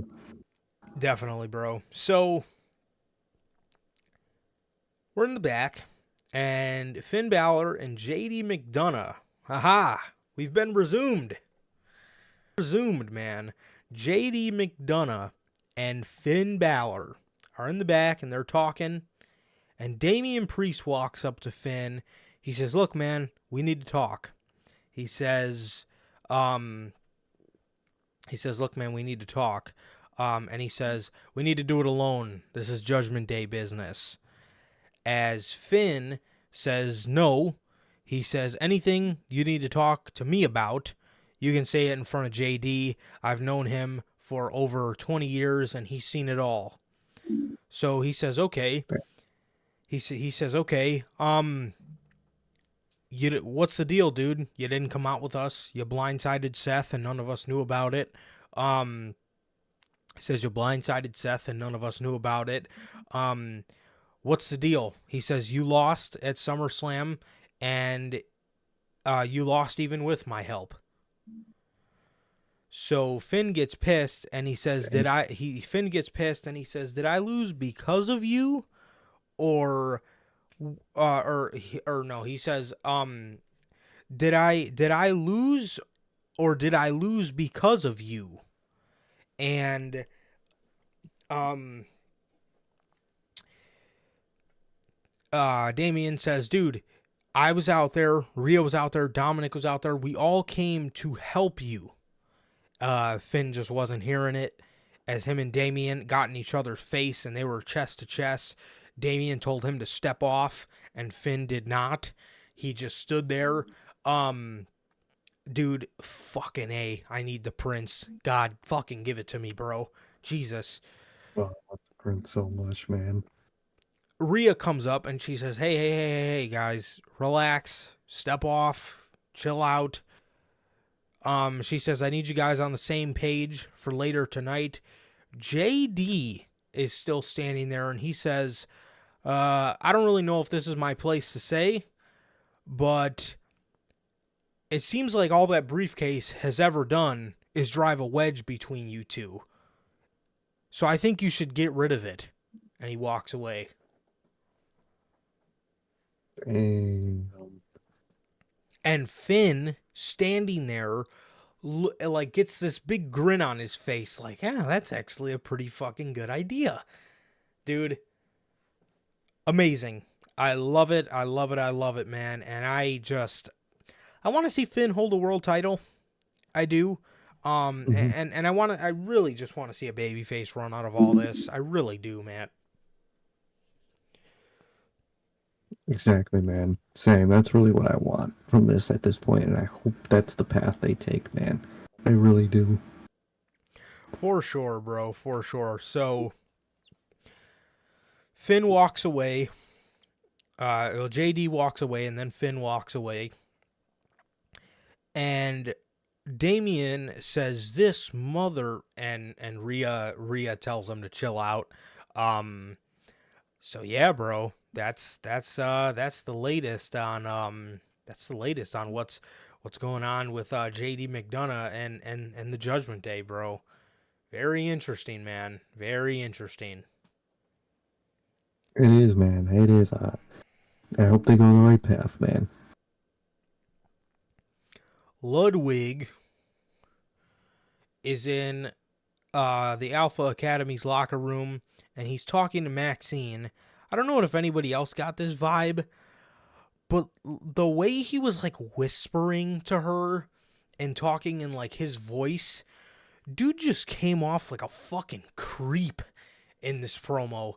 Like he just came off so, like, I don't know if anybody else got that vibe, but the way he was whispering to her and talking like this and really just prolonging his words. He just came off like a fucking weirdo, man. Like, he was just weird as shit. So, definitely. He's telling Maxine, I've had my eyes on you for a long time. And I see a lot of potential in you. Like, what the fuck was that? Weird. Talk about creep. Mad weird. Dude was talking like a straight fucking pervert, bruh. What the hell was that? So... Right, like a freak. So, seriously, man, what a fucking freak. So he tells Maxine that the guys she's running with are, he was specifically talking about Otis, is a big, nasty sweat, and she slaps him, and he like does like a full 180 and turns his whole body around, and then he turns back, and Otis is just standing there instead of Maxine. And Otis was pretty dead serious in this moment. He told Ludwig, he says, if you got a problem, you can meet me in the ring later tonight. So that was that. Yeah, I don't know if anybody else got that vibe, but fucking, like, what the fuck? Weird. Dude just came off like a fucking creep, man. Man. So, yeah, that was that. Becky Lynch was out there cutting a promo, and Zoe Stark came out there. They pretty much talked about absolutely nothing until Zoe Stark said, "I'm the baddest woman on this roster." That would prompt Shayna Baszler to come out there, and get in Zoe's face and ask her to say it again. Who's the baddest on the roster? And then she had a match with Zoe, and beat her. She beat her clean with the Piper's Pit, or whatever, or what Ronda used to call, or I guess what they're now calling the World's Baddest Slam. Mm-hmm. As Becky Lynch was sitting at commentary drinking lemonade. Yeah, dude, those fucking Becky references or those Triple H references that Becky were making, dude, I don't give a fuck. You're mad. I'm sorry, you're mad at Triple H for cutting the match. Your feud's garbage, and if you had a better feud, you'd be on the fucking show. Boo-hoo. Make those fucking... You tried to make lemonade, and you made some horrible ass tasting lemonade. It's just how it is. Deal with it. Make lemonade next time. Definitely, bro. Yeah, your feud wasn't good. Boo-hoo. As it is what it is. That shit would have made SummerSlam all that much worse. It already was one of Triple H's weakest pay-per-views. Imagine you put Becky Lynch versus Trish Stratus on that fucking show. No, thank you. It's a no from me. No, exactly. So that was that. Seth Rollins was in the back yelling at Cody Rhodes, telling him not to make decisions for him. And Cody was just yelling back at him, and then Sami Zayn said, "Look, there's a lot of history here. There's a lot of history between you two. And it's not necessarily the best stuff. It's there's just a lot here." He says, "But look," he looks at Cody, he says, "My tag team partner, Kevin Owens, was taken out, injured by this group. That's your friend, Cody. That's your friend, Seth. So if we can do this for anybody, can we please just do this for Kevin?" These two kind of calmed down and, relaxed on each other for a little bit. As later in the night, Sami Zayn was attacked by JD McDonough during a Nakamura interview. He was attacked by JD McDonough. As JD, they said on commentary that he was maybe looking to get a little bit of brownie points with the Judgment Day. I wonder why. That's interesting. Interesting, bro. Very interesting. So, dude, they showed Sami Zayn's elbow, and he had the fucking John Cena elbow from 13? The giant fucking golf ball on the end of his elbow, or on his elbow. Oh, bro. That's no good, man. That's no good. Apparently, Taz quote tweet about it and said it's a bursa sack, and it's basically just like a cyst that you could get, just in your elbow. So, apparently it's super painful, but I mean, in terms of injury wise, that could mean it's not an injury, but it sucks either way, man. That's a horrible situation. Definitely, bro. Definitely. I know Cena worked a match wearing that giant elbow brace, but I can't remember for the life of me how long he was out for. I know he was out for some time. It might just be like a month or 2 month thing, but being that Kevin Owens is injured too, what happens to the tag team championships, man? Do they lose them? Do they vacate them? Who knows, man? Who knows at this point? Yeah, I don't know, man. So Seth and Cody come out of the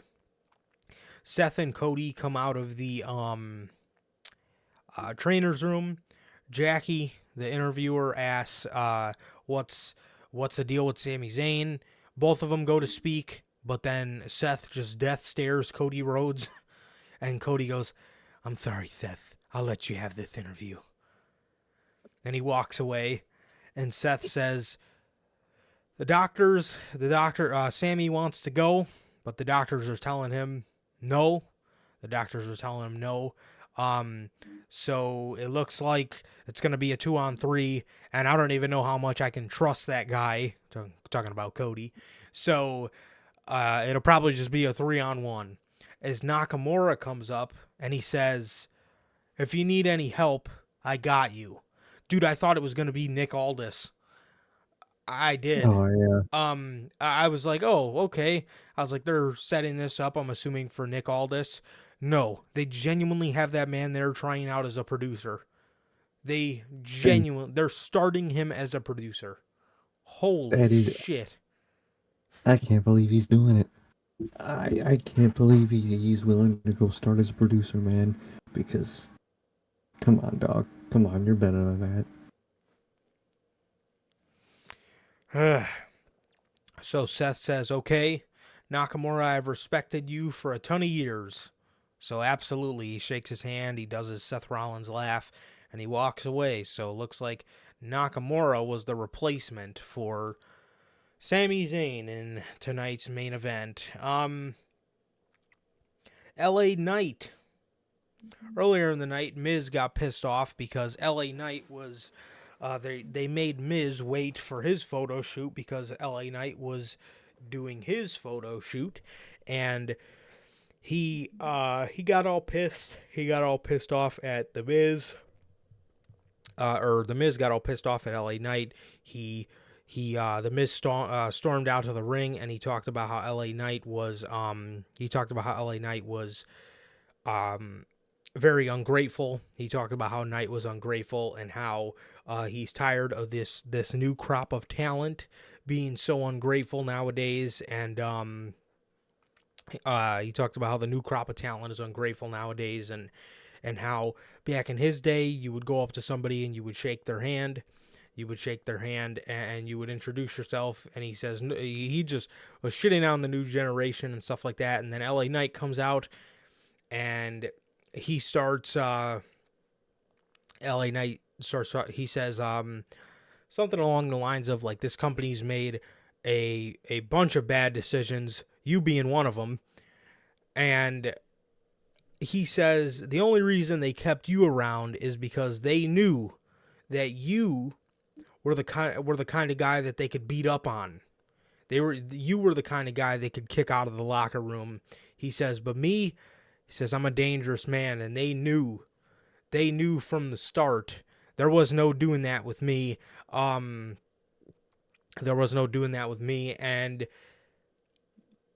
I love this. I love this. This is why you should have just fucking put LA Knight on Monday Night Raw. I don't know what good you see in keeping him on SmackDown. Please make a trade, for the love of God. Please, for the love of God. Or just keep having him do segments on Raw. You obviously don't care about the draft. Exactly. I don't know. So, let's just see this man on Raw. That shit was amazing. Loved it. Loved everything he was saying, man. And the man has got me interested in a Miz feud. That's how good LA Knight is. Yeah, and no knock on the Miz either, too, bro, because we got a glimpse of the 2016-17 Miz right here. That's what we got a glimpse of, man. He actually grew up there and was willing to fight, man, and he was actually throwing verbal blows, man, and it was actually good. Look at that, man. Look at that. Fantastic, man. LA Knight told him to swing, and he starts taking off his suit, and then he picks it back up like he's about to walk out of the ring, and then he throws it in LA Knight's face, starts attacking him, gets him up for the skull crushing finale. LA Knight turns it around into a blunt force trauma. Keep this fucking guy on Monday Night Raw, bro. Do it. Exactly, bro. Please, for the love of God, keep him on Raw. Yeah. This shit was amazing. LA Knight and The Miz, dude, I'm loving it, bro. I mean, we're only one promo in, but this has nothing but gold written all over it if they keep it up. And I would hate to see you just send this guy to SmackDown to do absolutely nothing. No, exactly. Exactly.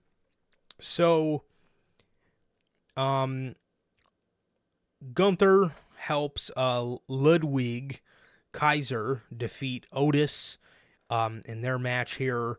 Um, yeah, it was a very short match. It was a very short match, and Ludwig Kaiser picked up another victory.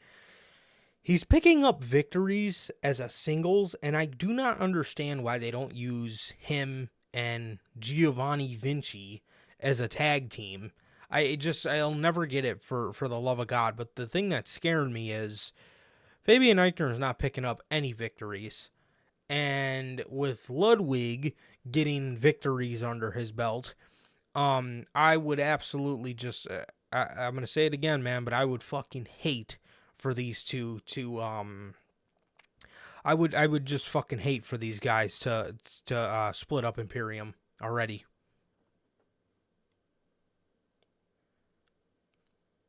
No, exactly. I think it'd be a horrible way to go.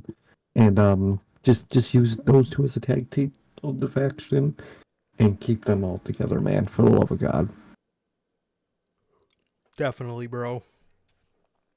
Definitely. The Viking Raiders are out here, and they're issuing an open challenge as the New Day. The New Day return. They got a pretty good pop initially, but I mean, it just the the group is just eh. This is a byproduct Oh, of yeah. not wanting to take any risks with your character. I just will never understand the concept of why the fuck the New Day never turned heel again, being that their No, heel I don't run get it. is what initially got them mega over in the first place. These guys are just stale as fucking 4-month-old open bread. I mean, seriously, man. I mean, they're just stale as fuck, man. And I like, I'm happy to see Kofi back, dude, but I just can't find myself to fucking like get behind these guys as a tag team act on a week to week basis. I don't have it in me. No, exactly. I would just like them to turn heel, man. I don't care for them being babyface still, and I just hope they could change it up. These guys have been fucking baby faces since 2016. God, fuck. That is 7 fucking years.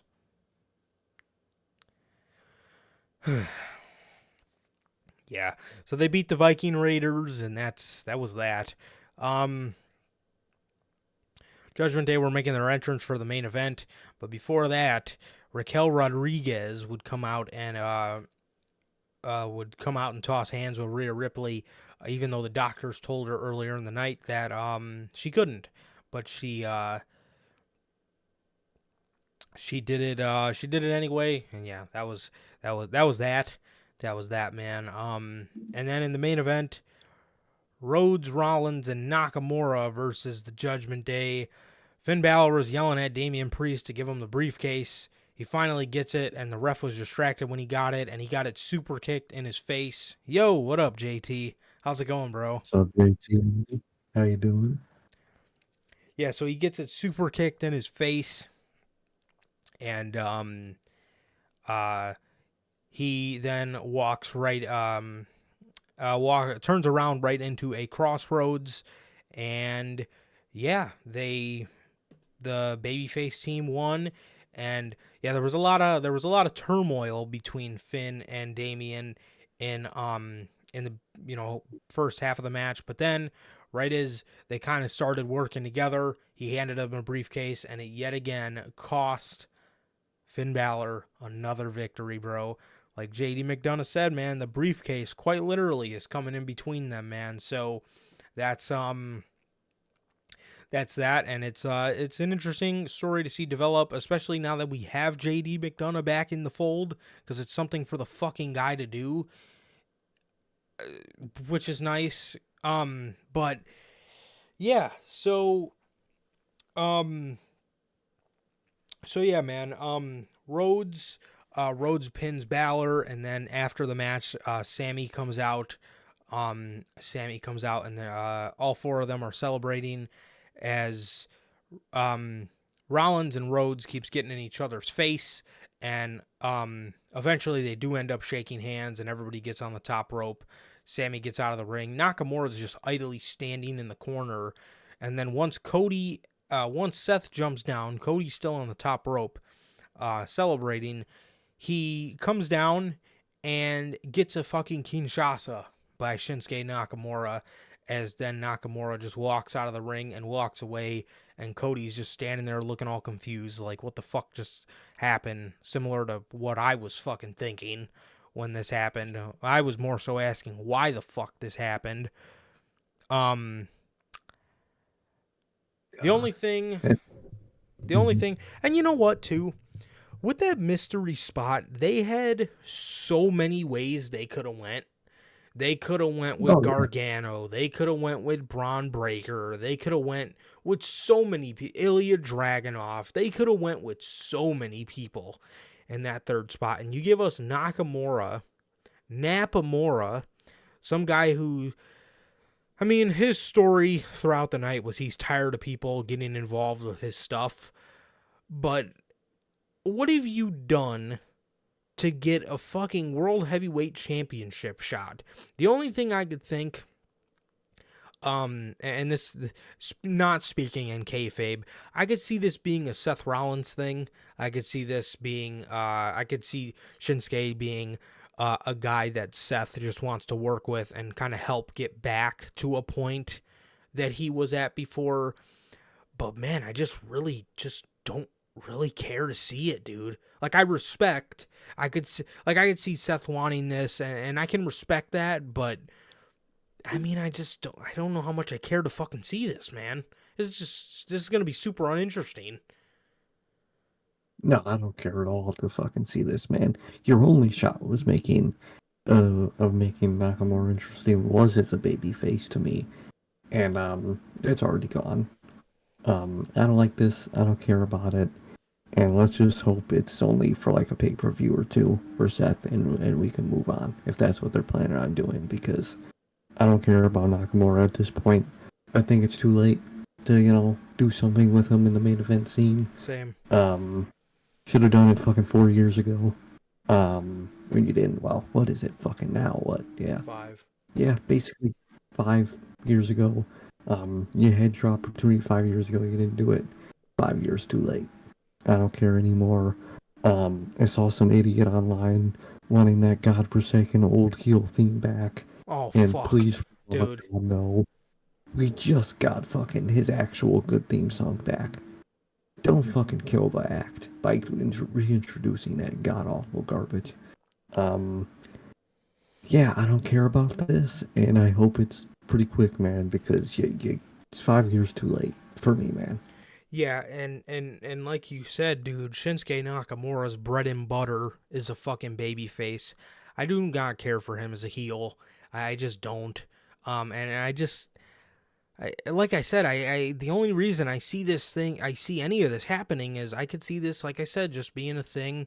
Seth Rollins talked about taking risks, and I could see him just taking a risk on, somebody that is like severely down on his popularity and somebody who hasn't done shit for years. And like I said, I can respect that aspect of it, but like in terms of just my level of intrigue here, it's incredibly low, man. I mean, what fucking story do we have to tell here? No, exactly. I don't have any intrigue, man. I don't think there's any interesting story. So I just hope it's at least a one and done for me, man. I don't give a shit. Definitely, bro. I hope they can prove me wrong, but at the end of the day, like Sergey said, man, this is just 5 years too late. You should have pulled the trigger with him 5 years ago in the main event scene. What the fuck are we doing here now? There's 1,000 other people on this roster I would love to see Seth Rollins face for the World Heavyweight Championship. I would like to see another match with fucking Finn Balor before I see a match with more so a feud with Nakamura here. That's just me. Exactly. I don't know, man. I'm not really feeling this, man. I'm really not. Yeah, Not at all for me. yeah, same for sure. yeah, where this came from all of a sudden, I have no fucking idea. But here we are, and like I said, I'd love for them to prove me wrong, but I just not intrigued here in the slightest. No, not at all, man. Not at all. So yeah, man, and that was the week of wrestling, bro. That was the pretty mid episode of AEW Dynamite we got, as well as a very good edition of Monday Night Raw too. Not to mention the 6-man tag was a very good match. It was a very good match, man. So yeah, so with that being said, that is going to do it for everything we have today for you guys, man. That is everything we got here today for you guys. So, yeah, man, this has been the 3-year anniversary of Notorious Unscripted, man. So, thank you guys for a tremendous 3 years of our Monday show. And yeah, thank you guys so much. We appreciate all the love and all the support we get from you guys. You guys know that, man, but yeah, there's no end in sight, man. We're gonna continue to be here and give you guys the IWC's best kept secret, the underground content, man. The best kept secret, truly, bro. So yeah, man. And with that, that is going to do it for this edition of Unscripted. Ladies and gentlemen, thank you guys. Thank you guys for a tremendous 3 years. Thank you guys so much. We love you guys. We appreciate you guys. And it has been a pleasure. Always, always, always a pleasure for my Johnny Mayhem.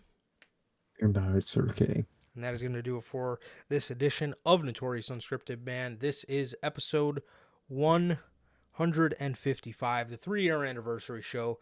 Ladies and gentlemen, please like, comment, and subscribe, and we will see you guys on Friday with the news. Peace.